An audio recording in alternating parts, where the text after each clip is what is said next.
Hola grupo, ¿cómo les va? Feliz viernes, feliz en viernes, ya terminando la semana y bueno, preparándonos para volver al ruedo la semana que viene a terminar esta primera parte del año, este primer semestre.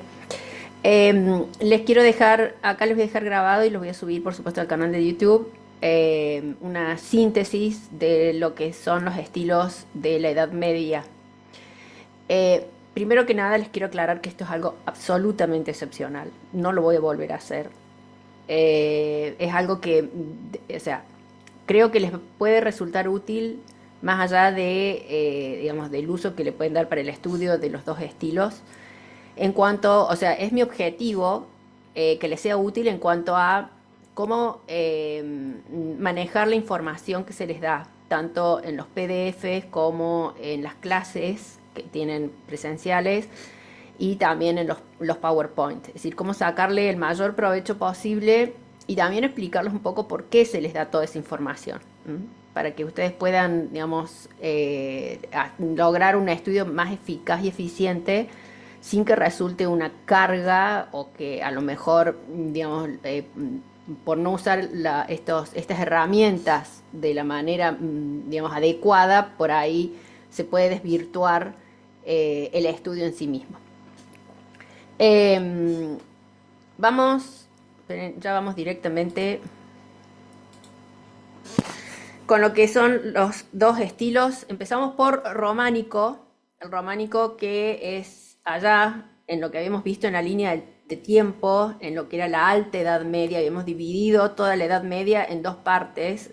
La Alta Edad Media, que va desde el comienzo de la Edad Media, es decir, tomamos el comienzo con la caída de Roma, es decir, la disolución de todo lo que se conoce como el Imperio Romano de Occidente. Habíamos dicho que el de Oriente continuaba y continuó durante mucho tiempo, incluso hasta la caída, digamos, en manos de los turcos, y que marca de alguna manera el comienzo para algunos historiadores, marca el comienzo de la Edad Moderna.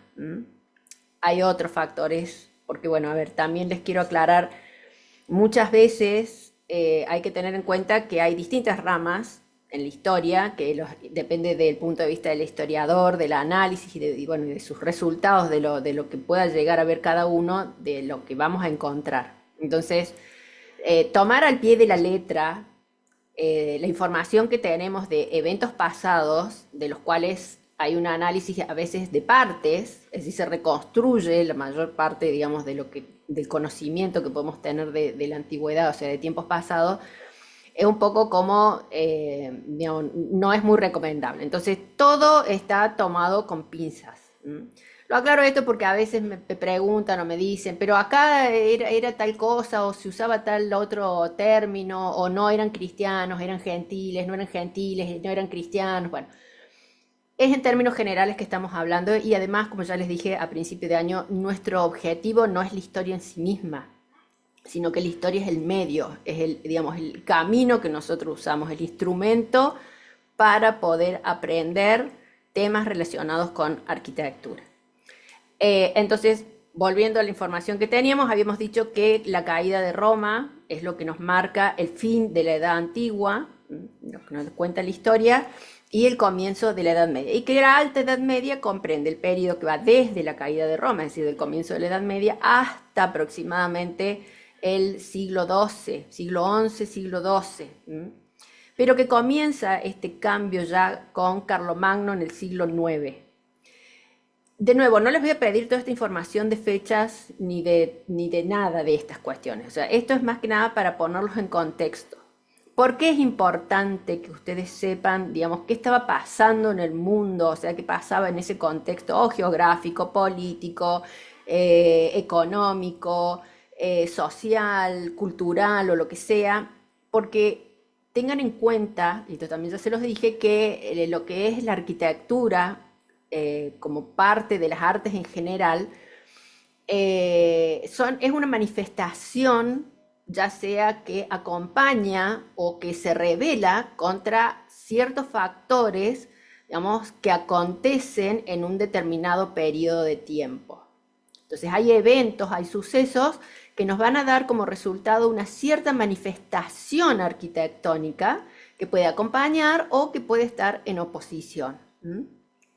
Entonces, por eso es que esta línea de tiempo es importante, que si bien, de nuevo, no les voy a pedir fechas, no les voy a pedir en qué año, no les voy a pedir estos nombres ni de San Benito, ni de Carlomagno, ni de todas esas cuestiones, pero sí que a ustedes les sirva para entender qué estaba pasando en el mundo y por qué la arquitectura que tenemos como resultado es lo que es.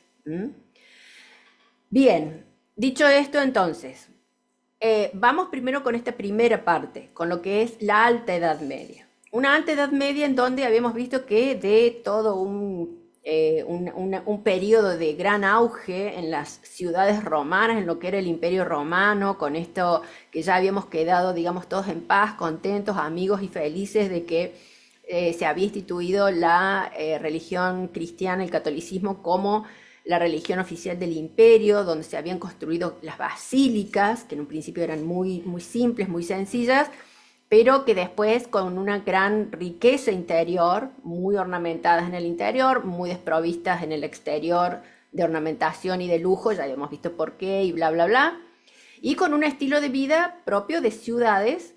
Bueno, todo eso termina con la caída de Roma, se toma como el fin de un periodo y toda la población vuelve, digamos, a las zonas rurales, es decir, o sea, toda la población. La actividad principal se va a desarrollar ahora en zonas rurales, no en las grandes ciudades como estábamos acostumbrados en el último periodo del mundo antiguo. Al cambiar esta situación, es decir, que ahora vamos a estar en el campo, las actividades van a estar relacionadas, por ende, con el campo, ¿sí? ¿Por qué? Porque, bueno, o sea, ahora tenemos constituido muchos, digamos, reinados, si se quiere, en manos de lo que nosotros conocemos como los bárbaros, ¿sí? Los bárbaros, así los denominaban los godos, así los denominaban los romanos, ¿sí? Entonces nos quedó eso, hemos heredado eso, pero no, los godos, los bárbaros. Eran diversos reinos que estaban a cargo de un rey, por supuesto, y que de alguna manera se sustentaban a sí mismos, no es que nacieron aquí, sino que ya venían, digamos, de tiempos pasados, pero que ahora son los que tienen, digamos, el predominio en esta Europa occidental. Y que por supuesto vivían digamos, de la agricultura y también de la ganadería, pero sobre todo de la agricultura, y que por supuesto estaban en permanente conflicto, ya sea defendiendo su reino, o sea, sus porciones de tierras, o queriendo, digamos, sumar nuevas tierras a lo que ya poseían. Entonces era un momento muy conflictivo. Ya no tenemos esa calma que habíamos visto, que habíamos llegado a lograr y que por eso había un gran desarrollo cultural. Esto es importante que ustedes lo tengan en cuenta porque ya me está diciendo que las manifestaciones artísticas o en general, pero sobre todo lo arquitectónico, que es lo que nosotros estamos viendo, y va a ser muy distinto a lo que estábamos viendo allá en la época del Imperio Romano, cuando teníamos un montón de edificios institucionales con diversas actividades, sobre todo recreativas para el bienestar. Bueno, acá obviamente que es distinto.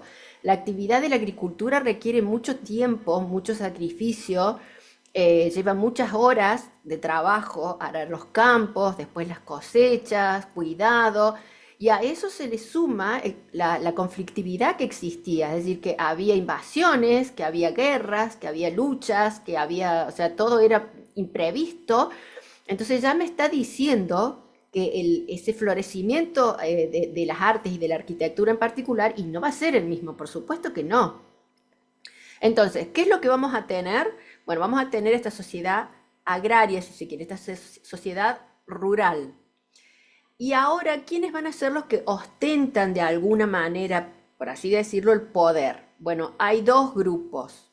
Un grupo en lo religioso y un grupo en lo civil. En lo religioso habíamos visto ya que teníamos había un grupo de religiosos que estaban, digamos, disconformes cómo se estaban manejando las cuestiones, digamos, del cristianismo, del catolicismo, porque consideraban que no seguía, digamos, las enseñanzas de Cristo. Entonces se habían retirado ya a las zonas rurales, ya previo digamos, a la caída de Roma, ya estaban viviendo en zonas rurales y se habían organizado, primero de manera individual, aislada, y después se fueron organizando en lo que nosotros conocemos como los monasterios, ¿sí? Y por el otro lado vamos a ver que ya al no haber un poder político central, porque de hecho no existe ya el imperio romano de Occidente, lo que vamos a tener es una serie de un grupo de reinos, digamos, cada uno a cargo de un rey, de un señor. Había que organizarse de alguna manera. Entonces, sobre todo, digamos, en cuestiones digamos, de cuando había enfrentamiento. Entonces lo que hace, se organiza y dice, bueno, a ver, vos vas a servirme a mí para trabajar mis tierras y además yo te voy a dar protección. Y a su vez voy a depender de alguien que a lo mejor también me puede dar más tierras a mí para que yo te dé más tierras a vos. Bueno, es todo un sistema que se conoce como el feudalismo y que tiene, digamos, se consolida justamente ya por allá por el siglo IX. Entonces, estos son los dos grupos, en lo religioso los monasterios y el feudalismo en lo que es la sociedad civil, como los que tienen y ostentan el poder. ¿Por qué es importante esto? Porque esto me va a dar como resultado en los lugares donde habitan estos dos grupos, digamos, predominantes, que son los monasterios y los castillos. Entonces, en esta alta Edad Media, en esta época en la cual la vida en el campo, en la vida rural, era lo que predominaba, los grupos que van a ostentar el poder van a ser los monjes y los señores feudales. Y cada uno va a generar su propia tipología representativa de este periodo, de este estilo. Cuando hablamos de tipología, hablamos de un tipo de edificio, uno en arquitectura los agrupa de acuerdo a la función que cumplen, de acuerdo a los materiales con los que están construidos, de acuerdo a la estructura, de acuerdo, bueno, a diversos factores. Entonces uno dice, bueno, son un tipo de edificio. Y por favor, es edificio, no son construcciones. Yo ya se los dije una vez y yo apilo una serie de ladrillos y le pongo un poco los uno con mezcla. Eso ya es una construcción. Una columna es una construcción, pero no es un edificio. Un arco de triunfo es una construcción, pero no es un edificio. Entonces tenemos que ser de nuevo muy precisos. Entonces, volviendo a lo que estaba diciendo, vamos a tener dos edificios, dos tipologías arquitectónicas representativas de este primer periodo de la Edad Media, ¿sí? Que son los monasterios, donde se desarrolla toda la vida religiosa, pero también hay un cierto poder, porque manejan, digamos, a todos los grupos, digamos, que se asentaban, las personas que vivían en las cercanías, asisten de alguna manera a esas personas, los monasterios y los monjes, y por el otro lado, los castillos, que era el lugar de residencia de estos señores feudales, que también brindaban asistencia a sus vasallos, a las personas que servían en sus tierras, ¿sí? Sobre todo en los momentos de invasiones. Entonces, para empezar, tenemos dos tipologías representativas, monasterios y castillos. Son representativas del románico, este nuevo estilo. ¿Por qué le llamamos románico? Porque continúa de alguna manera con lo que se conocía de la antigua Roma. No se creó nada nuevo. Se agregan algunas cosas, pero no se crea nada nuevo. Y otra tipología que continúa, por supuesto, pero modificada de alguna manera, porque ya no es en las grandes ciudades que la estamos construyendo, sino que la estamos construyendo en zonas rurales y con lo que tenemos a mano y con el tiempo que disponemos y con la mano de obra que tenemos disponible también, que no era especializada, las basílicas. Estas basílicas que vamos a ver que son muy sencillas, pero ya no solo por fuera, sino que también por dentro. Por supuesto que no es que las ciudades se exterminan, no es que quedan vacías del todo, continúa cierta vida en las ciudades. De hecho, el clero secular, es decir, que está, digamos, regido por el Papa, todavía continúa residiendo en las ciudades, pero la actividad es mucho menor. Obviamente tiene mucho mayor peso y mayor preponderancia la vida en zonas rurales. ¿Mm? A ver, ¿qué es lo que define a la arquitectura? ¿Qué es lo que condiciona y me da como resultado la forma y la función y bueno, y sobre todo las vivencias de los espacios en este estilo, en esta arquitectura de estilo románico? Para eso vamos a ver nuestro querido amigo el concepto arquitectónico, es decir, qué es lo que me va a regir esta arquitectura. Bueno, como dijimos recién, lo vamos a continuar con lo que ya teníamos, que no vamos en cuestiones estructurales no vamos a hacer variaciones, no vamos a crear nada nuevo todavía. Continuamos con el arco de medio punto. ¿Mm? Continuamos con las bóvedas de cañón y continuamos con las bóvedas de arista. ¿Habíamos dejado las bóvedas de arista en el paleocristianismo? Sí, pero ahora las retomamos. ¿Mm? Retomamos las bóvedas de arista. Se agregan otros elementos. ¿Por qué? Porque los materiales que más vamos a utilizar van a ser la piedra, por supuesto, o sea, lo que tenemos a mano, lo más fácil. Ya no usamos el hormigón romano, porque para el hormigón romano se requería todo digamos, un conocimiento y una mano de obra para poder fabricarlo, ¿sí? Entonces, nada, usamos materiales naturales. Primero la piedra, segundo la madera, pero la madera, a ver, para estos edificios que eran realmente fortalezas, porque tenían que ser absolutamente defensivos, nos servía para cuando había momentos de invasiones poder resguardarnos. La madera no es muy útil que digamos, porque la incendian en 2 segundos. Entonces, no nos sirve la madera. ¿Se utilizaba la madera? Sí, pero para edificios, para construcciones mucho más sencillas y mucho más simples. La gente común vivía en chozas o en casitas de madera, por supuesto, pero los grandes edificios, los representativos, las tipologías representativas y que han perdurado hasta nuestros días, obviamente que van a ser construidos en piedra. Y también se utilizaba el ladrillo. Sí, se utilizaba el ladrillo. Usted dice, sí, pero había que fabricar los ladrillos. Sí, pero era mucho más simple fabricar el ladrillo que no el hormigón romano, que además requería un sistema constructivo muy particular, porque igual que el hormigón actual nuestro, se requiere de, digamos, moldes en donde se vierte ese hormigón y después hay que dejarlo fraguar, es decir, hay que dejar que se seque, hay que hacer ciertos cálculos, o sea, requiere de mucho, digamos, conocimiento constructivo y que en ese momento no había ni tiempo ni conocimiento. O sea, podía estar el conocimiento que después se fue perdiendo a lo largo del tiempo, pero no estaba el momento, no tenían el tiempo disponible para hacerlo y a veces tampoco la mano de obra. Entonces, para la construcción de estos edificios donde utilizamos la piedra, vamos a ver que estas bóvedas de cañón y estas bóvedas de arista, que ya no son de hormigón romano que se podía alivianar, son de piedra, vamos a tener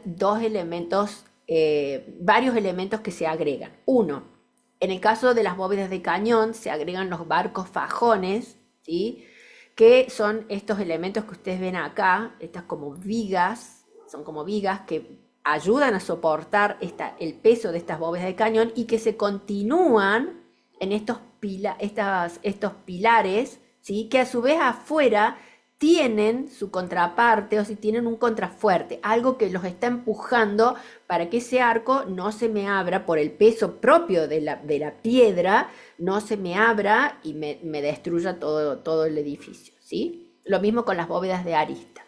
Entonces se le agregan los arcos fajones y además los pilares, vamos a ver que están compuestos así, son pilares, que habíamos dicho la diferencia entre una columna y un pilar es que la columna tiene sección circular y el pilar tiene sección cuadrada, en este caso cruciforme, es decir, con forma de cruz. Y después se le va, con el paso del tiempo, se va modificando y se le van agregando en los extremos o en cada uno, digamos, de donde forman ángulos, estos pilares cruciformes, se van adosando columnillas. ¿Cuál es la función que cumple eso? Ornamental. Principalmente ornamental, es para quitarle peso visual a un pilar que realmente era sumamente tosco. Entonces teníamos arco de medio punto y sus derivados, bóveda de cañón, bóveda de arista. Se agregan los arcos fajones por cuestiones estructurales, ¿sí? Que también digamos, los contrafuertes que ayudan a sostener un poco que no se abre esa estructura, los pilares, sobre todo los pilares cruciformes, los muros anchos, ¿sí? Ahora necesitamos muros muy, muy anchos justamente para ayudar a soportar el peso de estas bóvedas de piedra. Entonces, ¿qué es lo que necesitamos? Mucha sección de muro en el ancho para poder soportar, absorber esa fuerza que del arco de medio punto, que siempre ya les dije, se va para afuera. Entonces lo absorbemos a través del ancho del muro. Muros muy, muy anchos, obviamente que de piedra. Y en el caso de las basílicas, ¿sí? Estas iglesias rurales que tenemos, vamos a ver que en el ábside, digamos, como una forma de ornamentar y de generar un espacio un poco más dinámico, porque era muy aburrido por dentro, ¿sí? Era algo muy, muy tosco, muy... Nada, o sea, distinto es la vivencia que uno puede tener, a ver, en una basílica paleocristiana, porque ustedes dicen, bueno, pero la basílica paleocristiana también era entonces aburrida, sí, pero otra es distinta, digamos, la percepción que uno tiene del espacio si tenemos todos unos muros revestidos en mármol, donde tenemos mucha ornamentación de oro, de plata, ¿sí? Que tenemos cinerarios, que tenemos, en fin, distintos ornamentos o pinturas, o tenemos el mosaicismo. Entonces todo eso ayuda a que la percepción del espacio sea agradable. Acá ustedes imagínense de piedra pura, nada, o sea, no hay ningún tipo de ornamentación. Bueno, de alguna manera se trató de darle a este espacio un poco de dinamismo, un poco de movimiento, agregándole en el ábside lo que se llaman absidiolos o capillas absidiales. Yo acá les puse, no les hice, les dejé acá en planta, estamos viendo, este es el ábside, ¿sí?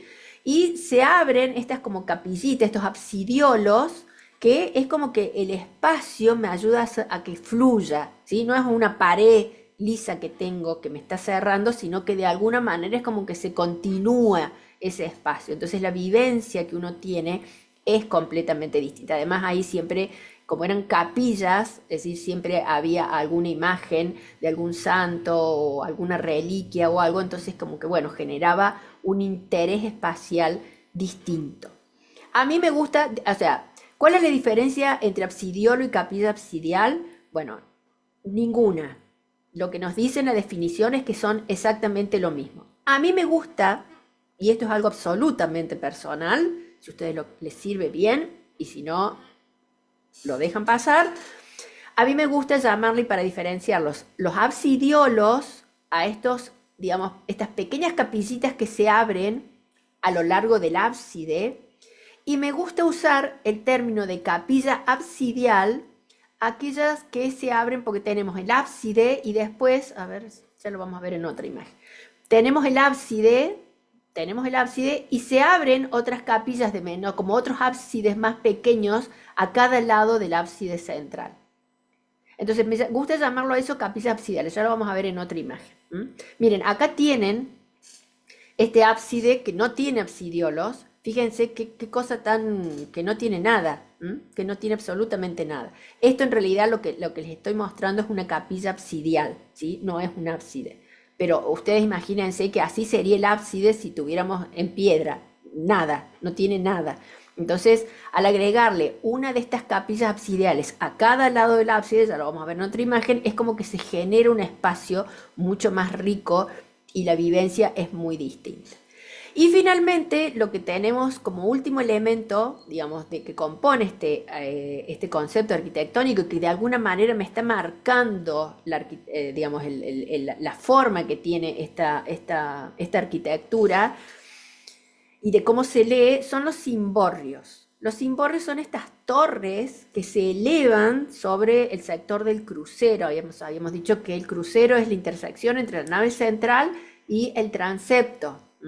Por eso es importante que sepan cada uno de los términos y que entiendan y que se lo imaginen, porque si no, se les va a hacer un lío bárbaro en la cabeza. Bueno, entonces en este sector del crucero, en esta intersección entre la nave central y el transepto, se eleva esta torre, ¿sí? En donde vamos a poder abrir ventanas.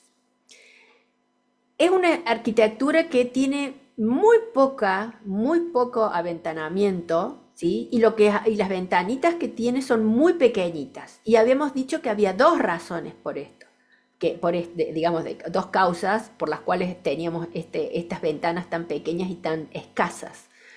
Una era por una cuestión estructural, ¿sí? Si yo necesito toda la sección del muro, que además lo tengo muy ancho, para soportar el peso de esas bóvedas de piedra, si yo perforo ese muro, lo mismo que me pasaba en las capillas, en las basílicas del paleocristianismo, en la sección donde abría las ventanas, que no podía usar la bóveda de arista, sino que le ponía una cabreada de madera muy liviana para poder soportar, digamos, menor peso y poder abrir las ventanas. Bueno, acá exactamente lo mismo. No puedo perforar el muro porque me quita resistencia estructural. Y yo necesito toda la resistencia posible para soportar esas bóvedas. Entonces, una es una razón estructural y la otra, obviamente, que es una cuestión defensiva. No voy a abrir grandes ventanales si yo lo que quiero es una arquitectura que me cobije, que me defienda, que me sirva de protección. Porque si no, todo va a entrar por esa ventana, ¿sí? Además de invasores, de personas, flechas que eran con fuego, piedra, bueno, todo lo que se puedan imaginar que tiraban cuando había invasiones, ¿sí? Entonces, son esas dos razones por las cuales hay muy poco aventanamiento. Entonces, en estas arquitectura religiosa, en estas basílicas, pero también vamos a ver que en los monasterios pasa, pero acá, en el caso de las basílicas, que es donde tenemos el cimborrio, se utiliza para que en el sector del crucero, ya que no tenía ventanas, digamos, que me iluminaran el interior de estas basílicas, que eran muy pequeñas y muy desprovistas de ornamentación, casi. Este cimborrio me permitía abrir ventanas en una sección, digamos, más elevada para iluminar el punto más importante que tenía estas iglesias, estas basílicas, que era el sector del altar. En el punto focal, ahí yo levanto ese cimborrio, abro algunas ventanas y de nuevo tengo esa luz cenital, esa luz superior que viene con toda su simbología a iluminarme el sector del altar. Vamos a ver que hay distintos tipos de cimborrios, algunos que apenas si sobresalen, como en este caso. Pueden ser, en este caso, como normalmente de planta centralizada, en este caso es de planta cruciforme, ¿sí? Es con forma de cruz griega, no latina, sino de cruz griega, es decir, que tiene cada uno de sus brazos tiene la misma distancia. Tiene forma cuadrada este cimborrio, pero pueden tener también forma octogonal, o como en este caso, que parece más, digamos, como una espadaña, más que no es una espadaña, pero parece más una espadaña, y mucho más ornamentada y mucho más abierta que en los casos anteriores, y de diferentes alturas. Vamos a ver que para este tipo de arquitectura, si bien está desprovista de ornamentación, porque de nuevo no hay tiempo, no hay mano de obra que puede dedicarse para hacer este tipo de trabajos, pero algo sí le necesitamos agregar a estos edificios para darles un poco de belleza visual, si se quiere. Y también, digamos, jugar un poco con las luces y las sombras, es decir, que no sea algo totalmente liso. ¿Qué ornamentaciones son propias de este estilo? Es decir, que nacen con este estilo. ¿Por qué es esto? Oh, profe, ¿por qué tengo que aprender esto? Bueno, porque el día de mañana a lo mejor ustedes encuentran, En arquitectura del día a día, ya sé, no van a encontrar esto, porque si usted se dedica a vender departamentos y difícilmente vaya a encontrar algunos de estos elementos en un edificio de propiedad horizontal en una ciudad. No creo. No digo que sea imposible. Puede ser que alguien recree de alguna manera un estilo neo-románico, neo-gótico, neo-clásico, que eso hay mucho, después ya lo vamos a ver, o neo-renacentista. Entonces, bueno, que le incluya alguno de estos elementos que son representativos del estilo al cual pertenecen. Y está bueno que ustedes sepan reconocerlos y que sepan que son. Entonces, por ese lado. ¿Cuáles son estos elementos que nos van a ayudar a ornamentar la arquitectura del románico? Bueno, en primer lugar tenemos las chambranas, que son estas como guardas, ¿sí? Que tienen, que normalmente las vamos a encontrar sobre portales, ¿sí? Sobre los portales, o sea, donde todo el hueco donde después están las puertas de ingreso a un edificio, o en los vanos, también en arriba de las ventanas, ¿sí? Donde está el vano es la parte del hueco donde después está la ventana, ¿sí? Bueno, en la parte de arriba también vamos a encontrar este tipo de ornamentación. Son las chambranas, es como toda una guarda, digamos, que sobresale, que por supuesto está tallada en piedra, obviamente, y que son lo que me va a ornamentar de alguna manera estos espacios que son los que tienen importancia, ¿sí? El ingreso, el portal de ingreso o cualquier portal es importante y por supuesto los vanos de las ventanas también son importantes. Pero también los podemos llegar a encontrar adentro para remarcar de alguna manera o diferenciar o cortar la sección de un muro, ¿sí? Para poder darle también un poco primero diferenciar, digamos, dónde, por ejemplo, en este caso, dónde termina el muro, a dónde comienza la bóveda. Esta esfera que es un cuarto perdón, esta bóveda que es un cuarto de esfera. Entonces, de alguna manera también me está sirviendo como limitante, me está remarcando algo. Y bueno, por supuesto acá tenemos en los portales y acá arriba de los vanos de las ventanas. Chambranas entonces en primer lugar. A ver, en primer lugar, esto no es que el orden de los factores no altere el producto. Acá se los pongo, digo, empezamos por esto. ¿Qué otros elementos? Las arquivoltas. Estas arquivoltas que se hacen como talladuras, acuérdense, muros muy anchos y lo hemos visto ahí en el Monse. Entonces, para evitar el efecto túnel, para darle un poco más también de movimiento visual a estos espacios de ingreso, o también podíamos encontrar en las ventanas, eran espacios mucho más pequeños, entonces no se usaban en las ventanas, pero sí en los portales que eran de grandes dimensiones, muy grandes. Usamos las arquivoltas que son como un escalonamiento para lo que nos sirve, además de, digamos, quitarle ese aspecto, digamos, de continuidad que tiene un muro ancho, el efecto, lo que se llama evitar el efecto túnel.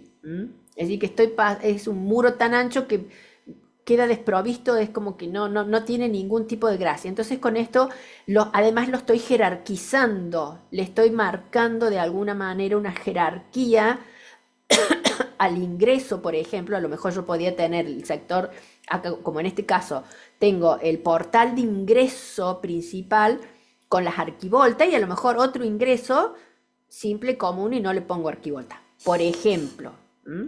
Entonces, este escalonamiento que yo tengo, esto que se va tallando la piedra, se va tallando con forma escalonada para quitarle ese aspecto de efecto túnel y además para darle un poco de jerarquía. Por supuesto que todo lo que van a ver ornamentado o sea, usted dice, pero no había tiempo. Bueno, no, pero para estas cosas sí, porque era tallado en piedra, llevaba tiempo, sí, pero no era, por ejemplo, como les dije antes, todo el proceso que a lo mejor lleva un hormigón romano. ¿Qué otro elemento es, digamos, representativo del románico? Y bueno, los abocinamientos. Estos abocinamientos tanto en los portales como en los vanos de las ventanas.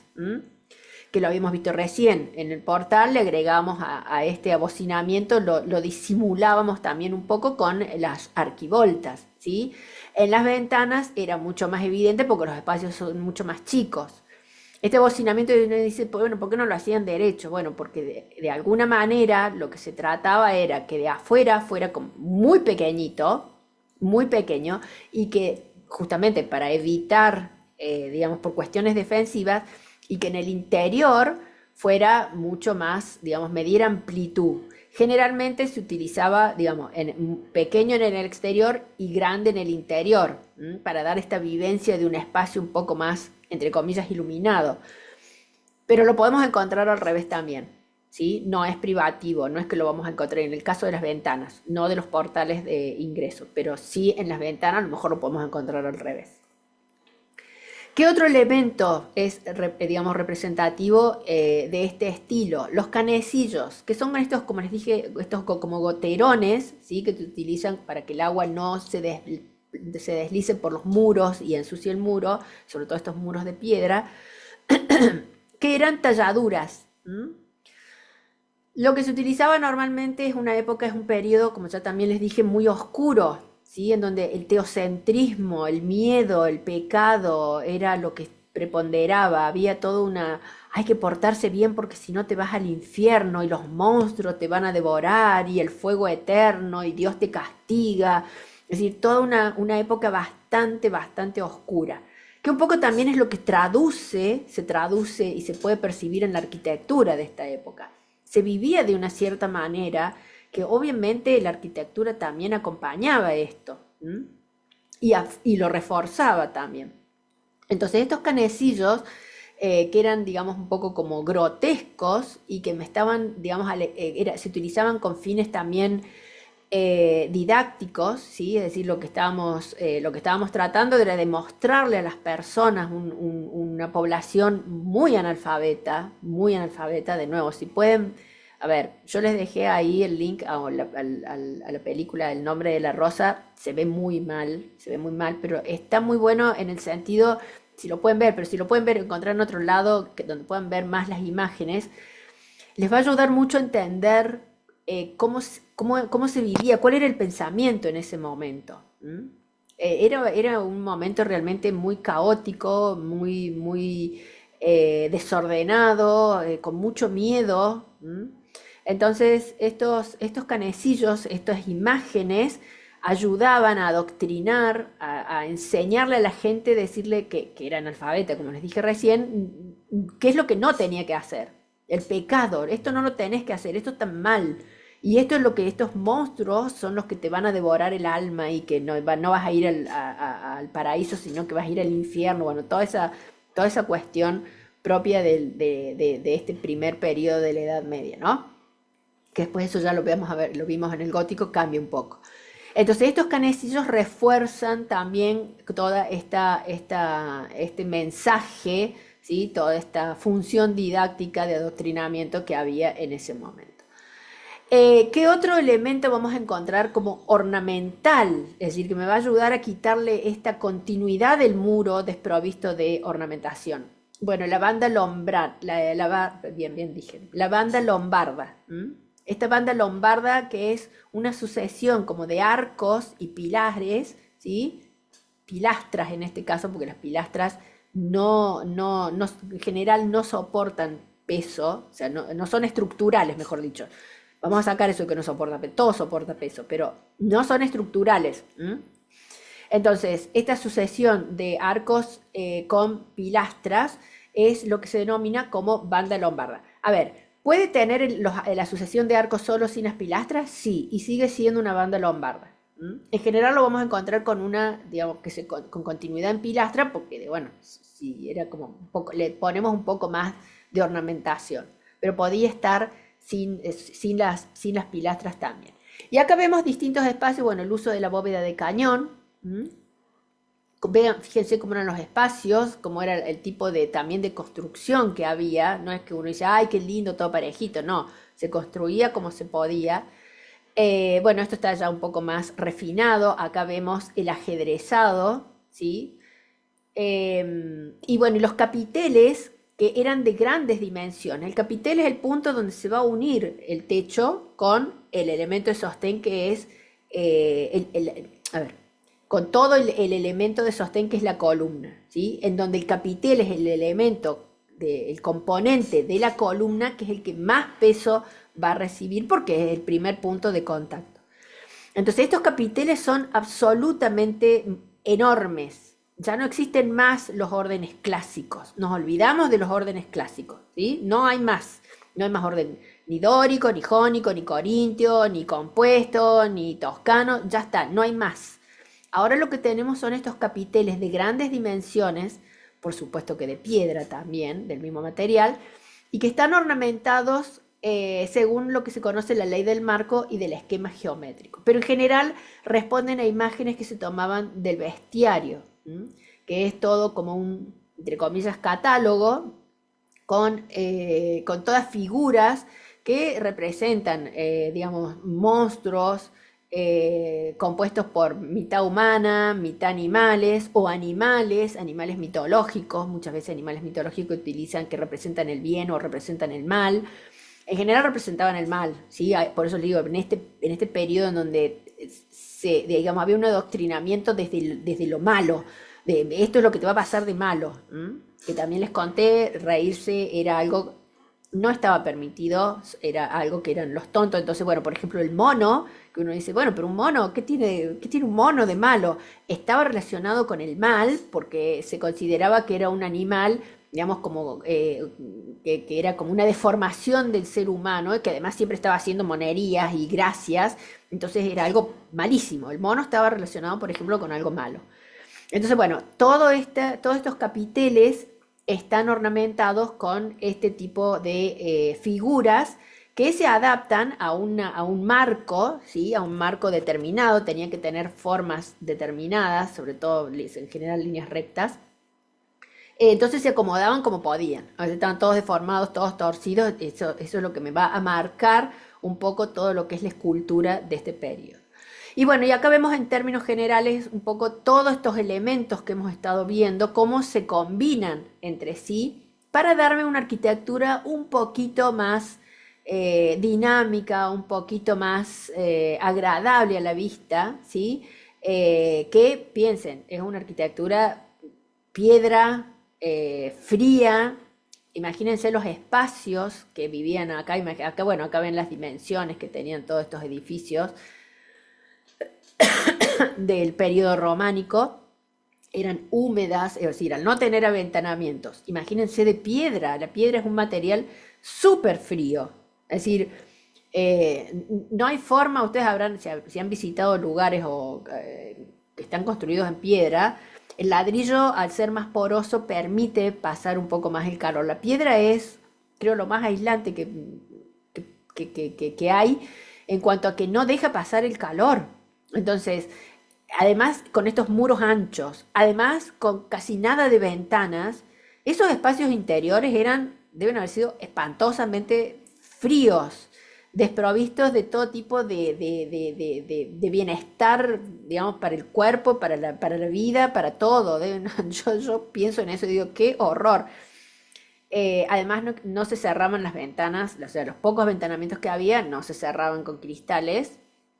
Se cerraban con cortinados de telas muy pesadas, digamos, para evitar un poco también el paso del frío. Había grandes chimeneas, sí, en los castillos, en los monasterios y en los lugares comunes, ¿sí? A lo mejor en las habitaciones del señor feudal, bueno, pero no era algo tampoco que se usara, no es como hoy tenemos calefacción y así que era realmente de levantarse en esos lugares y a la mañana y Dios mío, era congelarse y dormir con frío, bueno, no me imagino, un horror. Eh, ya me olvidé lo que estaba diciendo. Bueno, vamos a las tipologías, volvemos a las tipologías un poco rápidamente de lo que habíamos visto. Las primeras, como eran estas eremitas que eran, digamos, cuando vivían primero solos, eran como chocitas cuando vivían solos, que después en este caso, como el Skellig Michael, se van agrupando, van viviendo más en comunidad.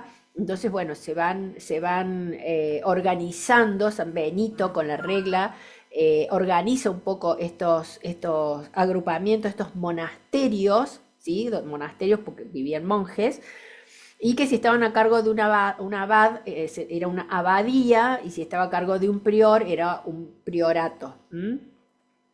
Depende de las dimensiones y de la, digamos, la jerarquía que podía tener.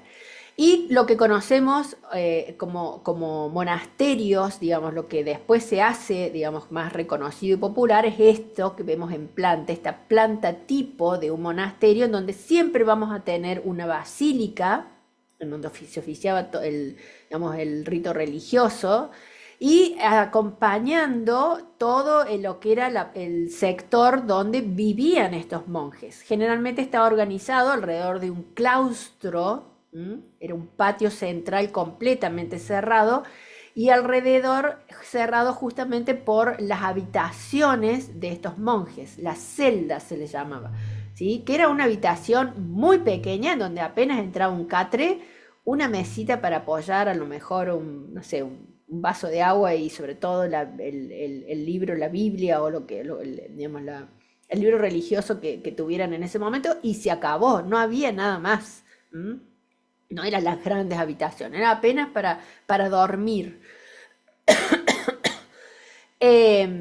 Y bueno, y todo el resto de las actividades, como por ejemplo, tenían el refectorio acá, esto grande, que era el comedor, donde se reunían a comer todos juntos. La cocina, por supuesto, que era donde se preparaban los alimentos, la sala de trabajo, la sacristía, que es donde se prepara el sacerdote para oficiar después la misa. En fin, después se van ampliando con el paso del tiempo, ¿sí? Y ya son como pequeños, digamos, centros de autoabastecimiento. Ya tenían también, digamos, sus huertas, su hospital o su sala de primeros auxilios. Normalmente el abad vivía en una casita retirada o a veces no, compartía con el resto de los monjes. El lugar donde almacenaban todos los almacenes o el granero donde almacenaban todos los alimentos para después ir consumiendo. Eh, el cementerio donde iban enterrando también a sus, digamos, a los hermanos, a los monjes que iban falleciendo, o a veces incluso también personajes importantes del, digamos, de la región. Y también en algunos, bueno, las cuadras, que era donde guardaban, digamos, los animales. Y a veces también una hospedería, que a veces gente, peregrinos que pasaban y bueno, donde los hospedaban para que se pudieran quedar, digamos, pasar la noche y demás. Acá vamos a ver cómo, bueno, van creciendo después con el paso del tiempo, pero son, por supuesto, todo fortificado, todo cerrado completamente. ¿Por qué? Porque cuando había invasiones se encerraban allí y nada, no entraba nadie. Incluso muchas de la gente que vivía en los alrededores a veces también se resguardaba. Y en la otra tipología que hemos visto también son los castillos, que estos ya pertenecen a los señores feudales y que cumplen la misma función. Si bien no, algunos castillos tenían también lo que se conoce como una iglesia palatina, sobre todo en la época de Carlomagno, que las hizo más al estilo bizantino, pero tenían una pequeña, digamos, capilla digamos, oficiar un rito religioso donde el señor feudal y su familia se reunían para, digamos, para la misa de cada devoción que correspondía y demás. No era lo común, no era lo común, pero podían tener. En general se organizaban sí para, bueno, ahí está mezclado con el monasterio. Estos son los monasterios. Yo ya me adelanté. Bueno, acá esto les había comentado que muchas veces estos capiteles, para no hacerlos tan toscos en una sola pieza y una sola columna en una sola pieza, entonces lo dividían en dos, ¿sí? Donde entonces le quitaba un poco también de peso visual porque soportaba el mismo peso, pero como que visualmente estaba dividido en estas dos partes.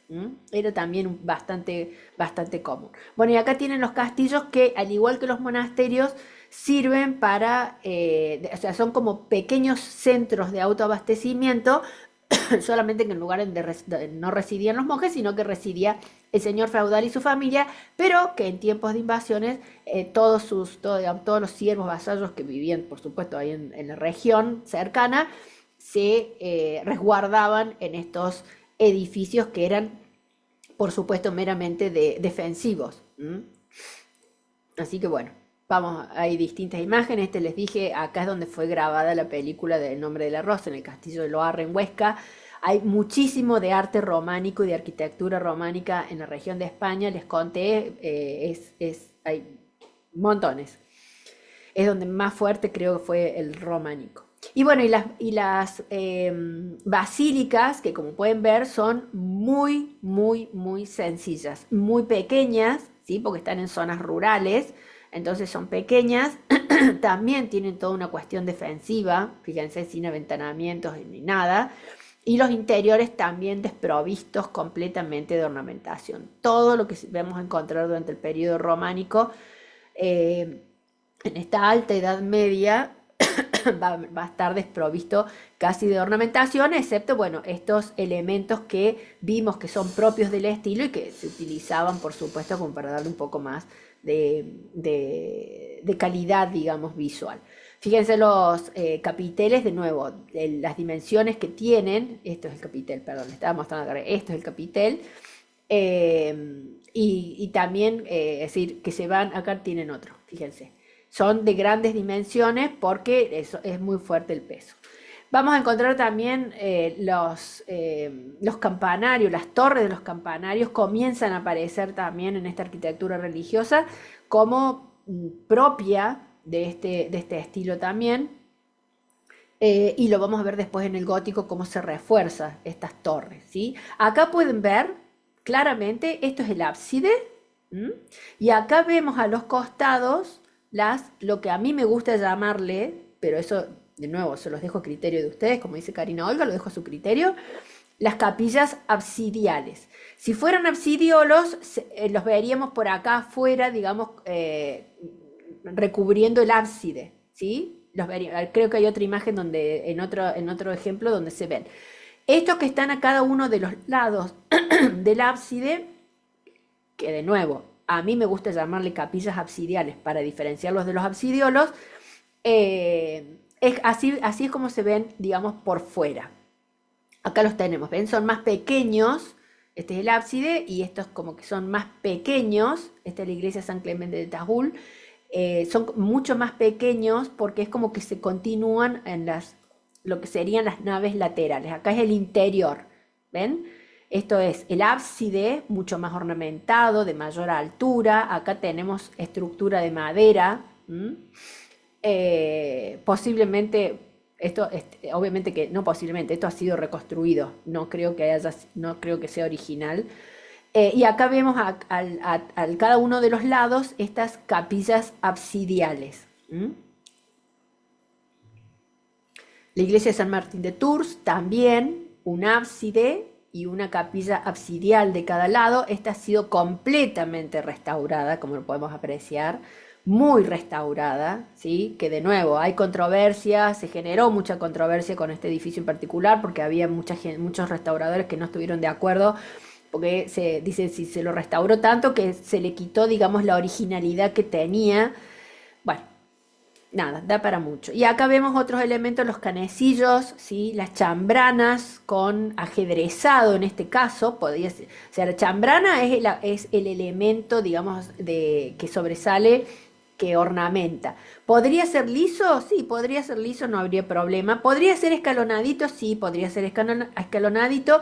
En este caso está ornamentado con un ajedrezado, ¿sí? ¿Por qué se llama ajedrezado? Porque, bueno, de la palabra ajedrez, molduras de ajedrezado, digamos, hay unos que sobresalen y unos rehundidos. Entonces eso me da esa sensación del tablero de ajedrez y por eso se llama ajedrezado. Y las arquivoltas, que son estos escalonamientos que sirven para ornamentar y quitarle el efecto túnel. Y las torres, que normalmente empiezan también a aparecer, además de los campanarios, puede ser un campanario que esté en uno solo de los lados, o puede ser que esté flanqueado la fachada por dos torres, ¿sí? ¿Por qué? Porque me refuerza esa idea de arquitectura defensiva. Eso es un poco lo que me están marcando estas torres, que era así también, porque además de una de ellas de guardar, o ambas, guardar las campanas, resguardar las campanas, también me servía para subir y ver a ver si no había a lo lejos, desde ahí arriba, a ver si había alguna invasión, si había alguien que estaba viniendo a invadir o a saquear o lo que fuera. Y acá, bueno, vemos todos los elementos propios del románico, el cimborrio en el sector del crucero, todos los ajedrezados, las chambranas, las arquivoltas, los canecillos. Cuando yo les pida, enumere todos los elementos, porque es una pregunta de práctico, parcial, examen, ¿cuáles son los elementos ornamentales o los recursos que se utilizaron durante el románico? Bueno, pónganme todos. Son un montón. O sea, más allá de que era muy desprovisto de ornamentación el estilo, pero tienen para nombrar. Tienen el ajedrezado, las chambranas, las arquivoltas, los canecillos, ¿sí? Es decir, son todos elementos que hacen a la ornamentación. Las bandas lombardas. ¿M? Entonces, tienen para nombrar mucho. A veces me nombran uno o dos. Bueno, eso es nada. Me tienen que nombrar todos, ¿sí? O bueno, o recursos como las torres, si bien no son ornamentales, pero sí refuerzan este carácter de arquitectura defensiva, ¿sí? Entonces también pueden nombrar las torres, no para ornamentar, pero sí que me refuerzan este tipo de arquitectura.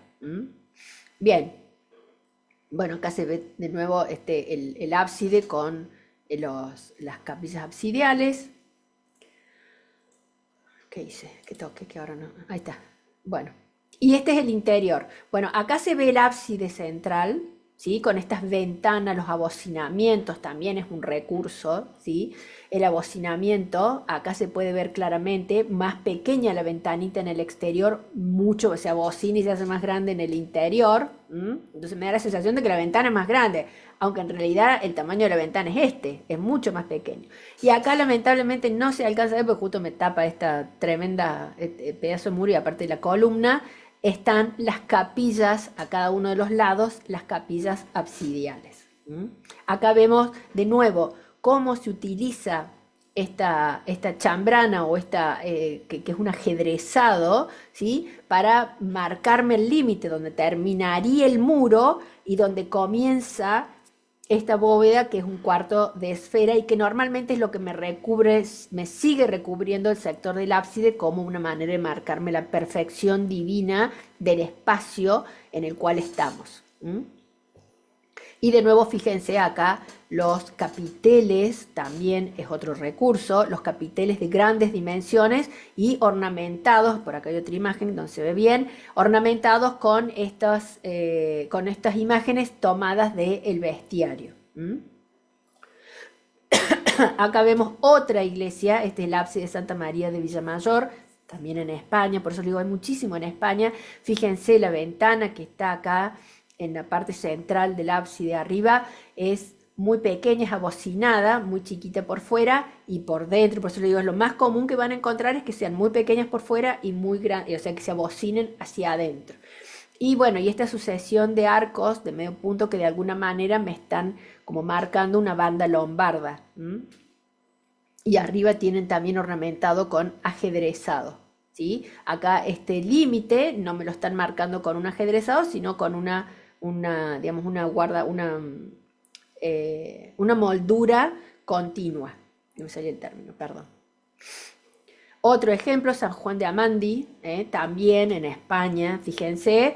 Y de nuevo, acá es como que abren como hornacinas, es decir, tenemos la banda lombarda, sí, pero además el muro es como que se curva un poco en esos sectores, entonces esto ya es un avance enorme.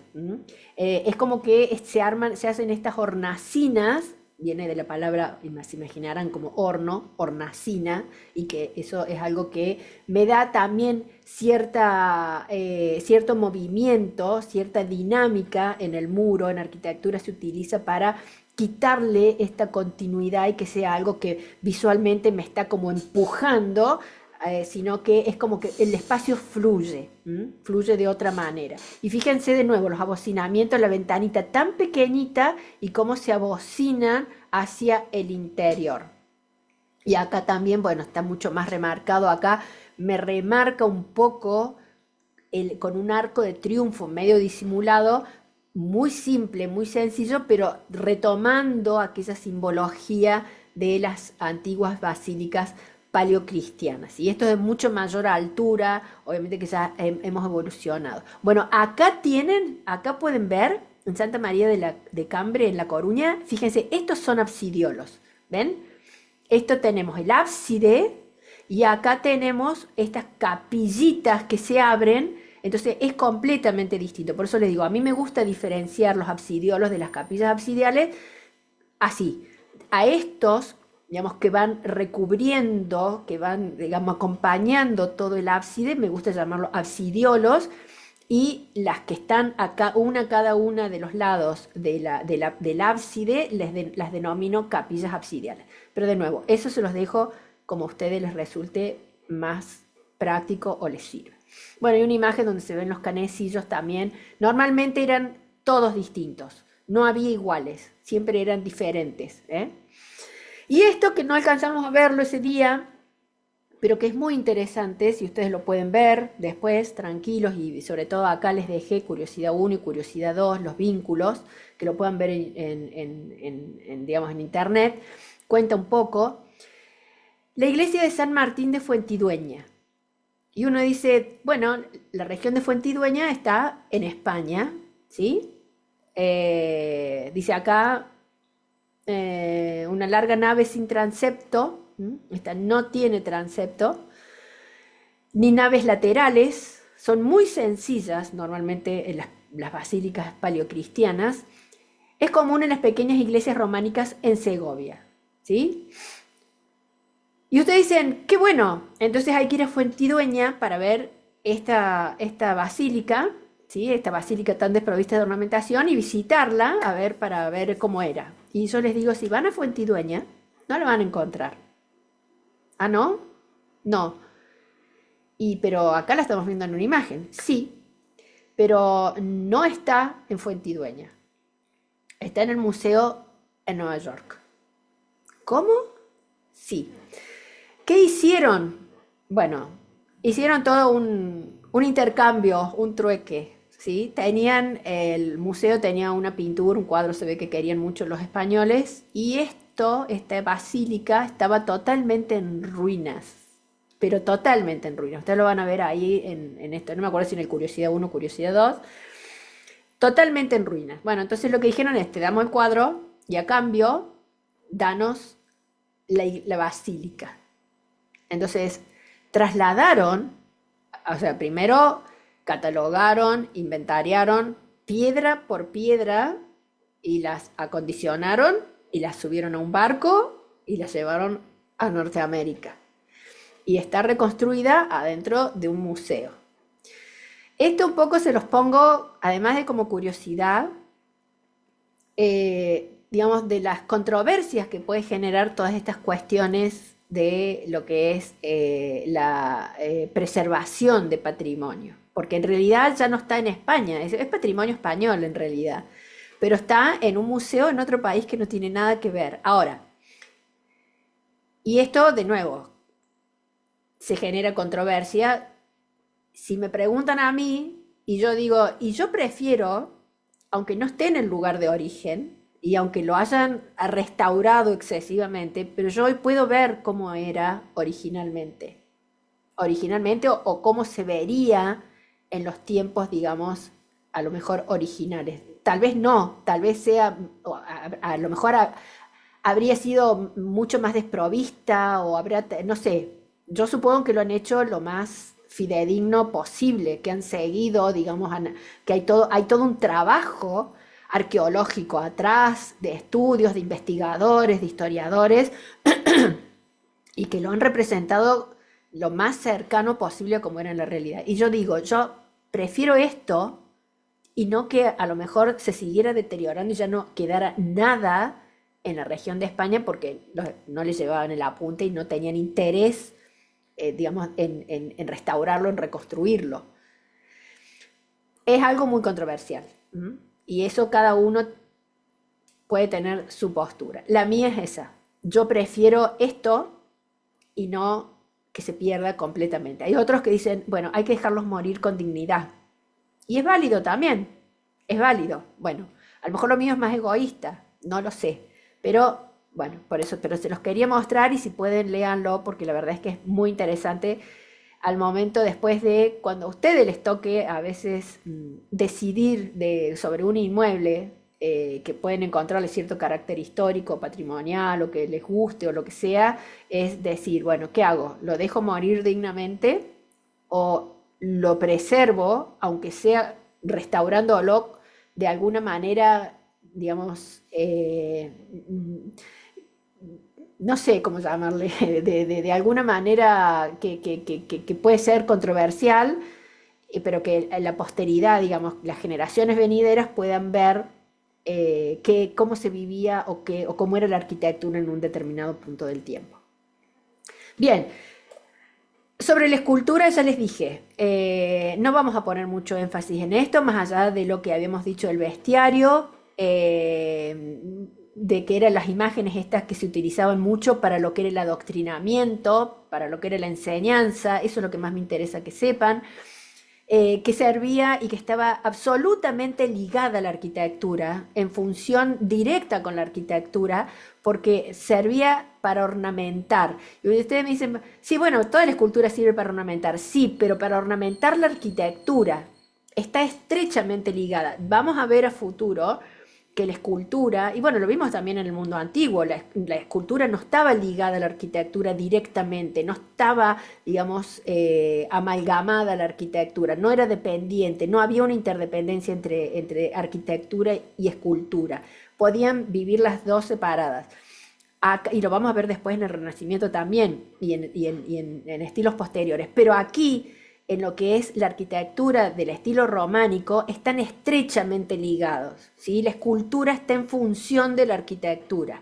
No hacemos esculturas solamente para mostrar esculturas, ¿sí? A eso me refiero. La escultura está en directa relación con la arquitectura. Por eso la vamos a ver que sirve para ornamentar los muros, sirve para ornamentar fachadas, sirve para ornamentar accesos, ingresos, jerarquizarlos, me sirve para ornamentar estos capiteles que se servían para adoctrinar. Había toda una cuestión, digamos, de estrecha relación y de fusión entre la arquitectura y la escultura. Eso es lo que más me interesa que sepan, que les quede claro eso. Y que por supuesto se regían tanto por las dos leyes, la ley del marco y la ley del esquema geométrico, que ahí después está explicado bien. No quiero perder tiempo porque se me está haciendo requete largo, yo quise hacerlo corto y ya me está llevando un montón de tiempo. Pero bueno, acá pueden ver distintas imágenes y cómo a veces adoptan formas y posturas que son ilógicas, ¿sí? ¿Por qué? Porque están dentro de un cierto esquema, un marco, que generalmente era cuadrado, y también porque tienen que seguir, más allá de que no estén adentro de un marco, tienen que seguir una cierta forma, entonces están en posturas raras. Fíjense acá, cuando, Daniel y los leones, fíjense, los leones están cabeza abajo. Y bueno, sí, pero había que seguir este marco que me estaba ya, digamos, condicionando cómo los tengo que poner y organizar. Lo mismo fíjense acá que son círculos y también adoptan formas, o sea, los tengo que meter de alguna manera, hacerlos entrar y ponerlos para que queden adentro de ese marco. Tanto en escultura, pero sobre todo también en pintura, estos son tímpanos, son los tímpanos en los portales de ingreso, y lo que vamos a encontrar esculpido y después también en los interiores en pintura, son dos imágenes, que esto se los dije rápidamente. Una es el Pantocrátor, que es esta imagen de Cristo en majestad. A ver si hay alguna imagen que se ve un poco más. Bueno, acá también la Virgen en majestad, también en los tímpanos, en lo que es escultura. Bueno, ahí tienen el bestiario por si quieren tener un poco más de información. Acá se ve un poco mejor. Acá se ve, este es el Pantocrátor, que es esta imagen de Cristo en majestad, ¿sí? Cristo como rey. no el niño Jesús, ¿sí? No Cristo crucificado, es Cristo en majestad, porque de alguna manera me están hablando de portate bien porque Cristo el día que venga o Cristo es el que te va a salvar, es el Salvador del mundo, entonces Cristo en majestad. Adentro de lo que se llama una mandorla mística, que es esto que tiene forma como de almendra. Cristo está sentado levantando su mano derecha, ¿sí? Como una manera de bendecir al mundo, y en la otra mano lleva la Biblia, como el libro de la sabiduría, el libro que hay que seguir con los preceptos. Y a sus pies, por supuesto, tiene el mundo, ¿sí? Él está por encima del mundo. Generalmente está acompañado, bueno, el alfa y el omega, las dos letras, ¿sí? Él es el principio y es el fin. Y siempre no, generalmente está acompañado, puede estar solo, sí, pero generalmente está acompañado de los tetramorfos, que son los 4 evangelistas, ¿sí? San Lucas, San Juan, San Marcos y San Mateo. Representados puede ser con forma humana o pueden también estar representados como a ver si hay alguna imagen donde se vean, como animales, acá están. El hombre que se identifica con Mateo, el león que se identifica con Marcos, ahí lo tienen después si lo quieren leer. Esto no se los voy a preguntar, esto es cultura general. Si a ustedes les sirve, si a ustedes les gusta, a mí me encanta, pero después eso lo dejo en cada uno. Sé que es mucha la información y por eso yo me centro en la arquitectura, pero de nuevo se los dejo a modo de inquietud. El toro con San Lucas y el águila con San Juan. Cada uno explica por qué se los representaba con esas imágenes y les sirve el día de mañana si van a visitar cualquier iglesia en el mundo, para que entiendan también por qué tienen esas formas y bueno, porque es muy común encontrar después el Pantocrátor con los evangelistas, los tetramorfos, con estas formas. Y también acompañando la imagen, digamos, en la misma línea o en la misma jerarquía, si se quiere, además del Pantocrátor, la Virgen en majestad, ¿sí? La Virgen que lleva en su falda, en su regazo, sobre sus piernas, sentado al niño Jesús.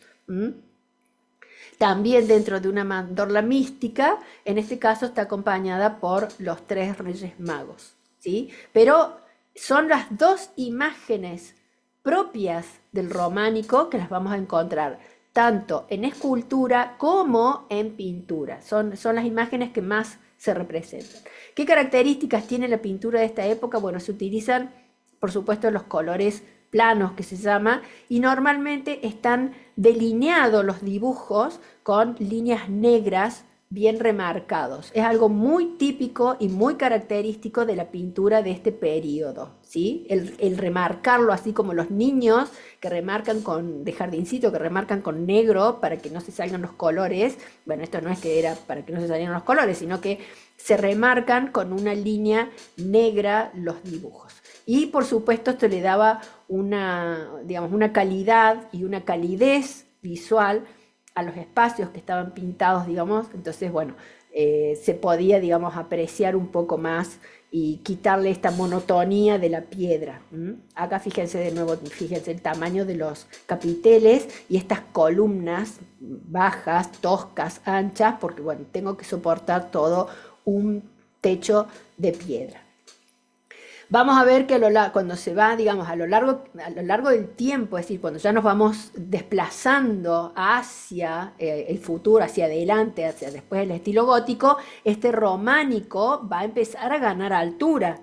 Empiezan a encontrar ciertos recursos estructurales, en este caso los contrafuertes, ¿sí? O sistemas constructivos que me permiten de alguna manera elevar la altura de estas basílicas. Pero mientras yo siga encontrando los arcos de medio punto, voy a seguir con el estilo románico. Esto se los digo porque a veces les pongo alguna imagen capciosa, por ejemplo esta, ¿sí? Que donde ustedes ven gran altura, ¿sí? Y con estas columnillas, y les pregunto, ¿qué estilo pertenece? Y más de uno me ha puesto gótico.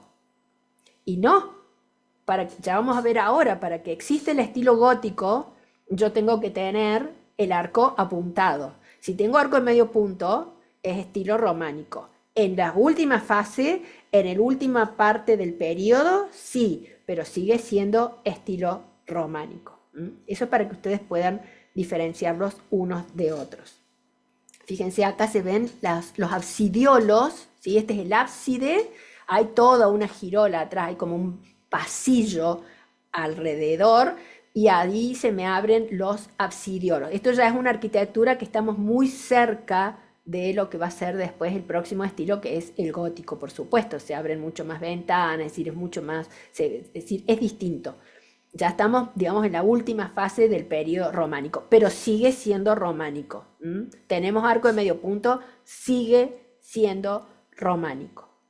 Bien, y esto se los quiero mostrar porque les hablaba recién de las iglesias palatinas. Cuando Carlomagno llega al poder, hijo de Pipino el Breve había usurpado el trono de los merovingios, ¿sí? Como que dijo, bueno, yo me promulgo rey y listo, pero necesitaba algún tipo de, bueno, alguien que me respalde. Entonces fue y lo buscó al Papa y le dijo, mira, che, vos respaldame a mí como rey, o sea, decí que yo soy el rey, dame todo tu apoyo, y yo te voy a dar todo el sector norte de la Lombardía, todo el sector norte de Italia, que era la Lombardía, los lombardos.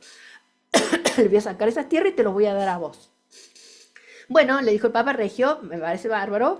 Bueno, y Pipino el Breve comenzó con toda esa tarea, llegó hasta la mitad, por supuesto que el Papa lo reconoció como rey, digamos, real, no me sale ahora la palabra, como rey que era de los merovingios, más allá de que había usurpado el trono.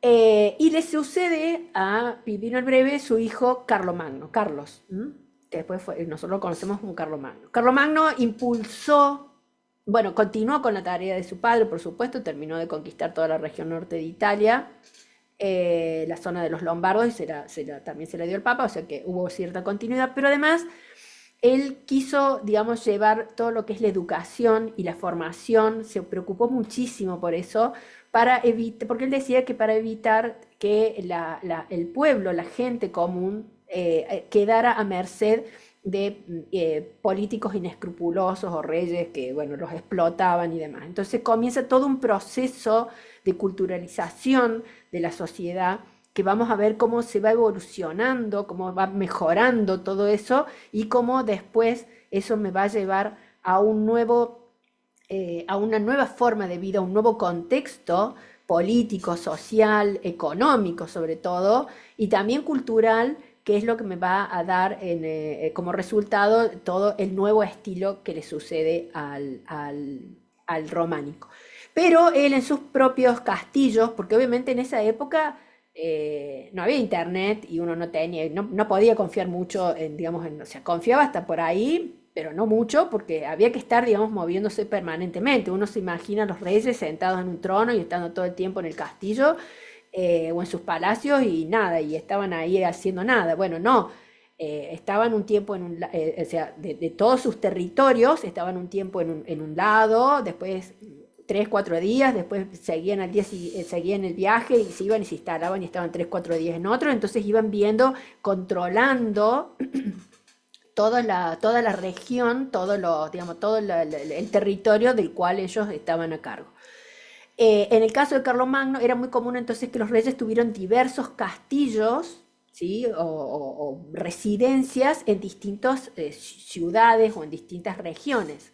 Carlomagno, por supuesto que tenía también sus castillos en distintas regiones, y en este caso en particular en Aquisgrán, que es en la región ahí del centro de Europa, construye esta capilla palatina, es decir, él en cada uno de sus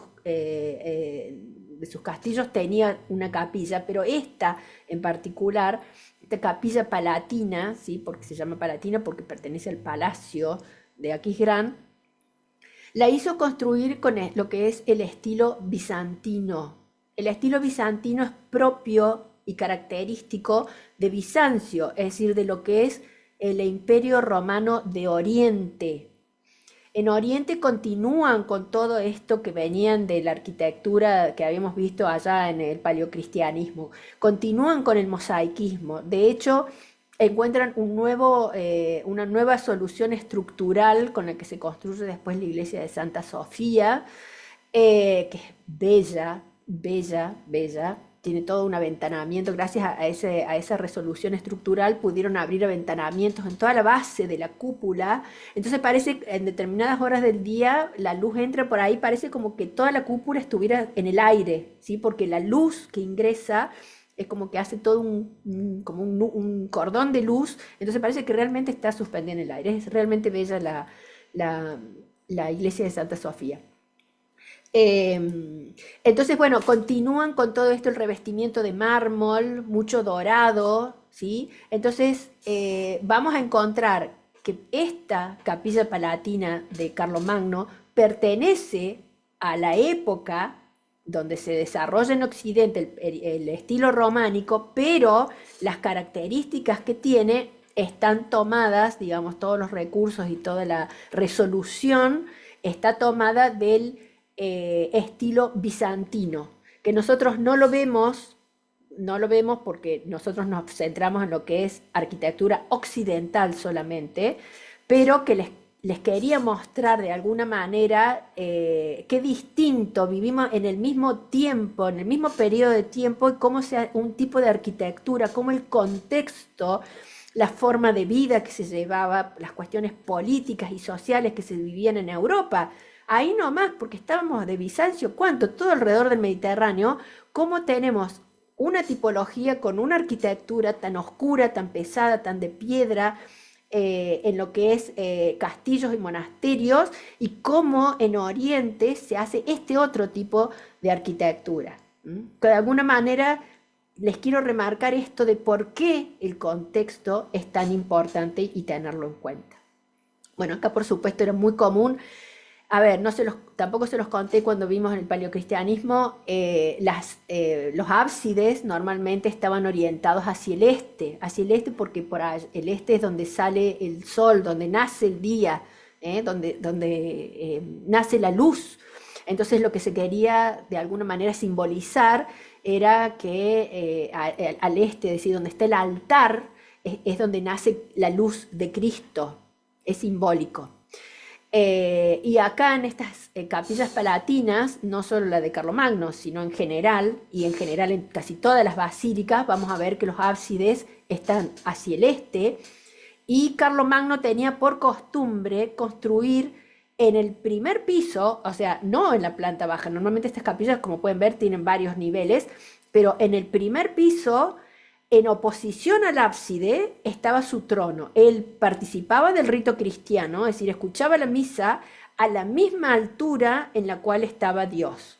Era algo simbólico también, ¿eh? Era una forma de decir, yo soy investido por el poder de Dios, que de alguna manera no lo estaba, digamos, no estaba mintiendo mucho porque había sido investido tanto su padre y después continuó él, que eran medio como usurpadores del trono, entonces habían sido investidos por el poder del Papa, ¿sí? De la Iglesia, es decir, que no estaba mintiendo del todo. Era un mensaje, digamos, que tenía un fuerte trasfondo político. Pero bueno, nada, se los quería mostrar para que vieran un poco la arquitectura. Me ha quedado requete largo, les pido mil disculpas. Ahora corto este video y voy a hacer el de gótico, así no les queda toda una sola cosa larga. Y pueden o hacer una pausa o, bueno, ven lo que quieren, y si no quieren, como dice Karina Olga de nuevo, lo dejo a su criterio. Nos vemos en un ratito.